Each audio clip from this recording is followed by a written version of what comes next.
Hola, bienvenidos de nueva cuenta, ¿cómo están? Pues bueno, ahora hablaremos de un componente humoral de la respuesta inmune innata. Recordemos que el componente humoral de ambas ramas de la respuesta inmune, que es la respuesta innata y adaptativa, lo humoral hace referencia a las proteínas que están disueltas o flotando, nadando en la parte líquida del plasma, o también en el espacio intersticial, que es el espacio que está entre las células. ¿Ok? Ya hemos revisado parte de esta respuesta humoral, que eso en relación a la respuesta inmune innata son los péptidos antimicrobianos. Ahora vamos a revisar el otro componente, que es el sistema de complemento. Bueno, entonces antes de comenzar, veamos un poquito de historia y cómo es que se descubrió la presencia de estas proteínas en el suero. Bueno, quien hizo este descubrimiento fue Jules Bordet. ¿Ok? Aquí les presento una foto de este personaje, que es Jules Bordet, quien descubrió la presencia de esas proteínas a través de los siguientes experimentos. Aquí lo que muestran en color rojito son bacterias. ¿Ok? Ahora, eran bacterias, a esas bacterias se le pusieron suero inmune. ¿Qué significa este suero inmune? El suero inmune pertenecía a otro individuo que ya había sido expuesto a esta bacteria, que en este caso está ilustrado como rojita. ¿Ok? Ahora, ¿y eso qué pasaba? Ponían el suero inmune, como dijimos, de una persona que ya había sido expuesta a esta bacteria. ¿Y qué le pasaba a las bacterias? Se lisaban. Ahora, una cosa muy importante es que en este momento sabíamos que en la sangre había un componente termoestable, que eran los anticuerpos. ¿Ok? Al hacer este experimento, él ya sabía que los anticuerpos estaban en el suero. ¿Ok? Luego, ¿qué hizo en su siguiente experimento? Otra vez, las bacterias más el suero inmune en las mismas condiciones. El suero inmune, es decir, que un individuo que ya había conocido o ya tenía su cuerpo experiencia en atacar a este patógeno, a esta bacteria. Pero ¿cuál fue la diferencia aquí? Que calentaron ese suero a 56 grados. ¿Y qué pasaba? Era ausencia de lisis. ¿Ok? Eso llamó la atención, porque recordemos que ya sabían que los anticuerpos eran termoestables. ¿Qué significa que eran termoestables? Que a esa temperatura no se desnaturalizan. Recuerden que las proteínas pierden su estructura nativa o su estructura en la cual tiene una función con el calor. ¿Ok? Pero vieron que los anticuerpos eran termoestables, o sea, no se afectaba su función a esa temperatura. Entonces hizo otro experimento. Puso bacterias, otra vez sueros inmunes en las mismas condiciones de una persona que ya había sido expuesta a estas bacterias, pero puso dos sueros, un suero calentado, otra vez a 56 grados centígrados, y un suero fresco, ¿ok? Es decir, que no había sido calentado. ¿Y qué pasó? Pues cuando se agregó este suero fresco, hubo lisis de las bacterias. ¿Qué significó esto? Por eso este personaje dijo que en el suero había algo que complementaba la función de los anticuerpos, ¿ok? Y que ese componente que complementaba la función de los anticuerpos era termosensible, ¿ok? ¿Por qué? Porque los anticuerpos eran termoestables, no se desnaturalizan a 56 grados, pero sí ese componente que complementaba la acción de los anticuerpos. Con esos experimentos tan sencillos que ahora los vemos, fue que él descubrió la presencia de esas proteínas en el suero. ¿Ok? Pero bueno, ahora que sabemos que este sistema de complemento está formado por un contenido de proteínas plasmáticas. Ahorita vamos a conocer a varias de ellas, o tal vez todas. También sabemos que esas proteínas de complemento son proteasas, es decir, proteínas que rompen enzimas que rompen otras proteínas, ¿ok? Pero estas están en circulación de una forma muy peculiar, que son los simógenos. ¿Ok? Recuerden que los simógenos son una proteasa que requiere un procesamiento previo para que ésta tenga su función. Ahora, estos simógenos, estos componentes del complemento, se distribuyen en los fluidos y tejidos corporales sin efectos adversos. Otra vez, recuerden que este sistema de complemento es el componente humoral. Y aquí pues se reafirma eso. Es decir, que son proteínas que están presentes en los líquidos corporales, en el plasma de la sangre o en el líquido intersticial entre las células. ¿Ok? También sabemos que ese sistema de complemento se activa a través de una cascada. Es decir, a partir de que se inicia la activación de una, esa va a activar en serie que se active en cascada. ¿Ok? Ahora, ¿qué nos muestra esta imagen? ¿Ok? Aquí está ilustrando lo que sería una proteína del complemento. La vamos a identificar con la letra C y con un numerito que está al lado. ¿Ok? Esto tiene que ver cómo fueron descubiertas. Pero lo importante de esta imagen es esto. Fíjense, esto ilustra lo que será un simógeno. Es decir, una proteína de complemento que no tiene actividad todavía. Solamente cuando esta se excide, eso es decir, se rompen dos fragmentos, ahora sí tiene una función. Vamos a ver que esa ruptura genera dos fragmentos, el B y el A. Fíjense, si la proteína que se rompe, en este caso la ilustración es el C3, cuando se rompe se genera el C3B y el C3A. El fragmento grande va a tener siempre la B minúscula y el pequeño la A minúscula. ¿Ok? Pero hay una excepción, que es el componente del complemento C5, donde aquí se voltea la nomenclatura. El fragmento grande es el B y el pequeño el A. ¿Ok? No se angustien. Vamos a ir viendo ahorita cada vía de complemento y dónde actúan cada uno de estos simógenos. Pero bueno, como de manera introductoria, tenemos que hay tres vías, que es el objetivo de esta clase, que las aprendamos. La vía clásica, la vía de las lectinas y la vía alternativa.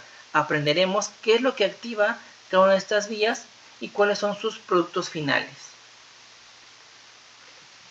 Otra vez, vamos a ver de manera muy precisa cuáles son los componentes de todas las vías del complemento. Tenemos la C1, que es la proteína del complemento C1Q. Tenemos ahora lo que es la MBL, que es la lectina tioniona manosa. Recuerden, por favor, que todas las siglas que estamos viendo en inmunología están en inglés. No se olvide eso, por favor. Tenemos entonces la MBL, que es la lectina tioniona amanosa. Tenemos a las enzimas que van a activar estas vías. Tenemos a las proteínas que se unen a las membranas, que se les llama opsoninas. Ya en este punto, ustedes ya saben qué es una opsonina. Recuerden que una opsonina es una proteína que va a marcar a los patógenos. ¿Para qué? Para que sea más atractivo para los fagocitos. Es decir, que sea más atractivo es que lo reconozca con mayor rapidez y así lo endocite o fagocite con mayor rapidez. También vamos a ver que esta vía de complemento va a producir mediadores inflamatorios que se llaman anafilotoxinas. Pero insisto, lo vamos a ir aprendiendo poco a poco. ¿Ok? Vamos a también ver que estos tienen receptores que van a recibir lo que son, por ejemplo, estos, para que detecten a las opsoninas. Y también algo muy importante que vamos a revisar al final de esta presentación son las proteínas reguladoras. Este sistema también tenemos en nuestro cuerpo el sistema de complemento, pero asimismo también a sus reguladores. Tiene que haber siempre un equilibrio entre la activación e inhibición de estas tres vías del complemento. Pues bueno, otra vez esta imagen que estamos viendo, las tres vías. La vía clásica, vamos a ver que esa se inicia por la formación de un complejo antígeno-anticuerpo. Es decir, esa se va a activar en la superficie de los patógenos. La siguiente, que son la vía de las lectinas, fíjense, se actúa por los PAMs, reconocimiento de las lectinas. ¿Se recuerdan que es un PAM? Patrón molecular asociado a patógenos. Entonces, lo que actúa esta vía, la vía de lectinas, es un PAM, en particular la lectina. Insisto, lo vamos a ver más adelante. Y tenemos por último la vía alternativa, que esta es por la hidrólisis espontánea de un componente del complemento, que es el C3, que está aquí. Lo que me interesa recalcar de o hacer énfasis en esta imagen son estos 3 puntos, ya que a lo largo de la clase veremos las cosas puntuales de cada vía. Ya vimos la iniciación, otra vez. La vía clásica se inicia por el complejo antígeno-anticuerpo, ¿ok? Es decir, un anticuerpo, una inmunoglobulina que detecta al antígeno. Los PAMs en las lectinas y la hidrólisis espontánea de C3 en el caso de la vía alternativa. La amplificación. Las 3 vías van a tener un sistema de amplificación que es la formación de la C3 convertasa y la C5 convertasa. Se dan cuenta, las 3 vías, independientemente cómo se activaron, las 3 convergen en el mismo punto, en la amplificación de la señal. Es decir, en la formación de la C3 convertasa y C5 convertasa. Eso es algo muy importante que aprendamos, que todas confluyen en la formación de las convertasas. ¿Y cuál es su terminación? Pues cada una de ellas puede generar inflamación, lisis y opsonización. ¿Ok? Las 3 pueden generar esto. No es exclusiva de alguna de ellas. Las 3, al formarse las convertasas, pueden favorecer la inflamación, lisis y opsonización. Esto lo veremos al igual cuando veamos vía por vía. Comencemos entonces por la vía clásica.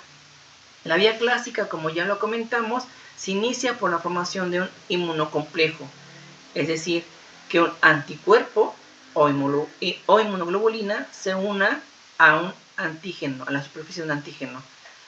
Ahora prestemos atención a esta imagen. C1Q es un componente de complemento que se llama C1Q. Pero este tiene C1 es el componente de complemento, pero tiene está formado por varias partes. C1Q, que es la unidad de anclaje, y C1RY, que es la parte catalítica. Anclaje, ¿a qué hace referencia? A que este complejo C1, que tiene a C1Q, se va a unir al anticuerpo. Aquí se dan cuenta, esta parte azulita es parte de C1Q, detecta una parte del anticuerpo, que aquí está ilustrado en color rojito, aquí hay 2, y C1RY es la parte catalítica. Ahora, aquí es importante que conozcamos por primera vez cómo es la estructura de un anticuerpo. ¿Se dan cuenta? Es como una Y, aquí está invertida, pero es como una Y. Sus 2 bracitos y el palito este. Cada parte de esa estructura tiene sus nombres.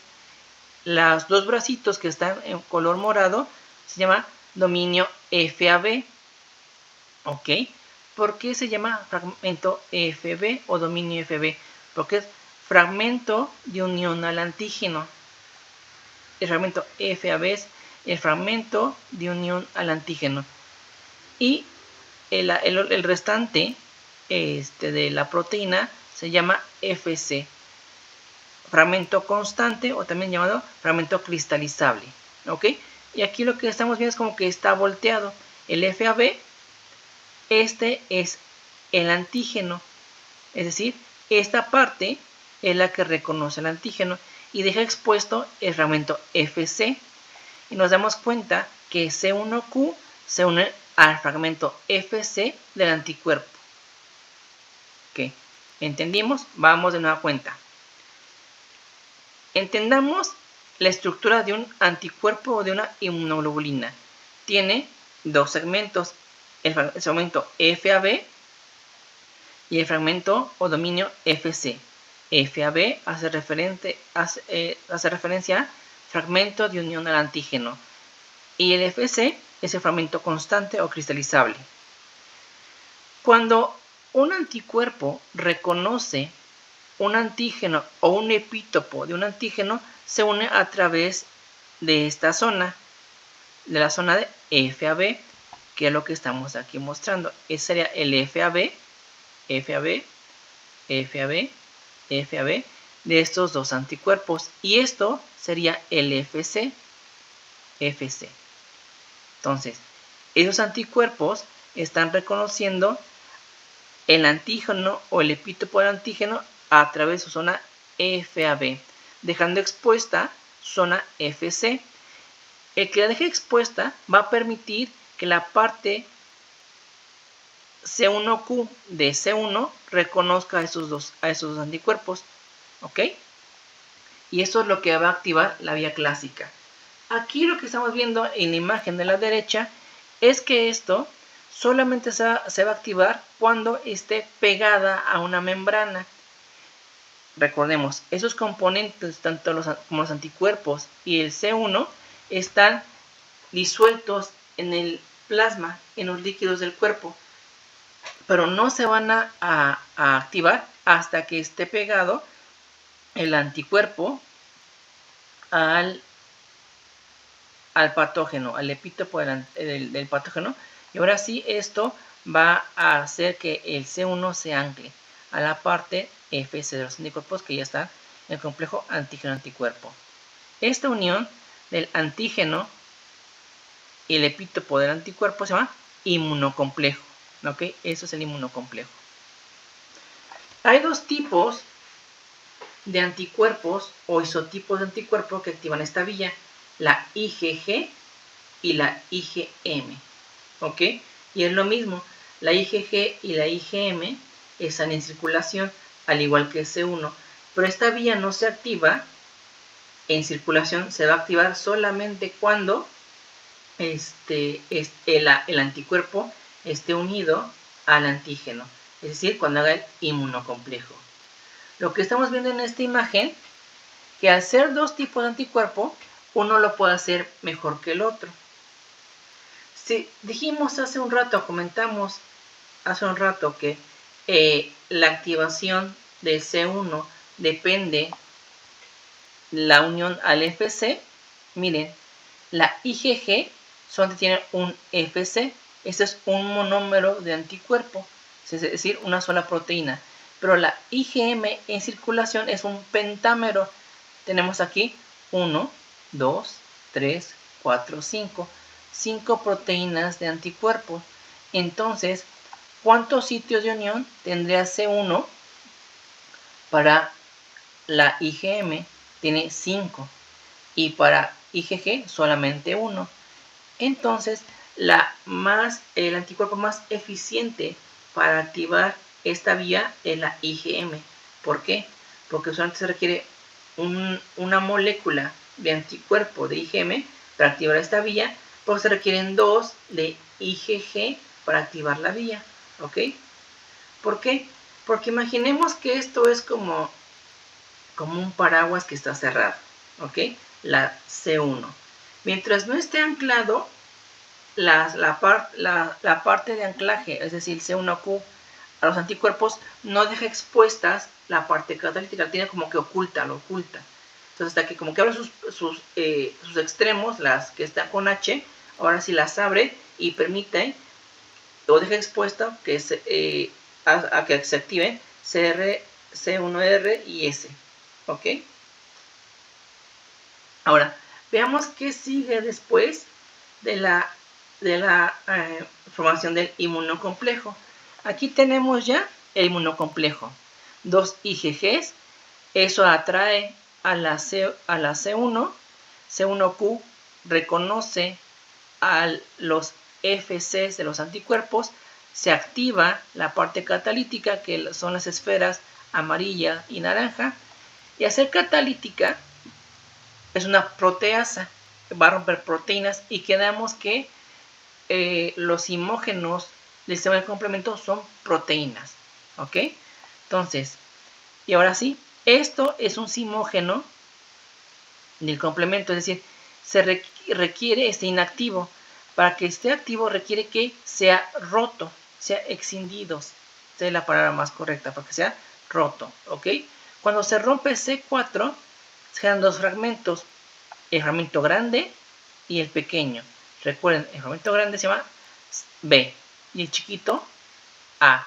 Entonces se genera el C4B y el C4A. Al ser grande este fragmento va y se precipita en la membrana del patógeno y se queda ahí pegado. ¿Ok? ¿Qué sigue? Luego interactúa con el inmunocomplejo C2 y otra vez C2 está en forma de simógeno, se rompe y genera dos fragmentos. Recuerden que aquí está volteada la nomenclatura. El fragmento grande se llama A y el pequeño B. Y entonces C4B se une con C2A. ¿Ok? Y esto forma la C3 convertasa. ¿Ok? Que recordemos que es el primer amplificador de las vías del complemento. ¿Ok? Al llamarse C3 convertasa, significa que este complejo enzimático puede romper a C3. ¿Ok? Y aquí está ilustrado. Esta que está aquí es la misma que está acá. Entonces, la C3 convertasa ahora puede romper de manera muy rápido a C3, generando grandes cantidades de C3B y C3A. Recuerden, estos son los simógenos y cuando se rompe el simógeno genera dos fragmentos, el grande y el pequeño. Y ahora un fragmento de C3B se une a lo que era la C3 convertasa y ahora cambia de nombre. De C3 convertasa, que era esto, cuando se une la C3B, pues se llama C5 convertasa. ¿Ok? Entonces se llama C4B, 2A, C3B. Esto es la C5 convertasa de la vía clásica. Y como en el ejemplo anterior, si la C3 convertasa rompía a C3, ¿a quién va a romper? La C5 convertasa. A C5, correcto. Y entonces, aquí lo estoy ilustrando esta imagen. Tenemos que la C5 se une a la C5 convertasa y la va a romper en fragmento grande y pequeño, es decir, C5B y C5A. Estos pasos se van a repetir, o es decir, van a ser muy semejantes en todas las vías. Por eso es importante que tengan muy en cuenta y de un inicio entendido que las proteínas del sistema de complemento son simógenos. Para que sean enzimas activas requieren un procesamiento. Y ese procesamiento es que sea rota en dos fragmentos, en el B y en el A. ¿Ok?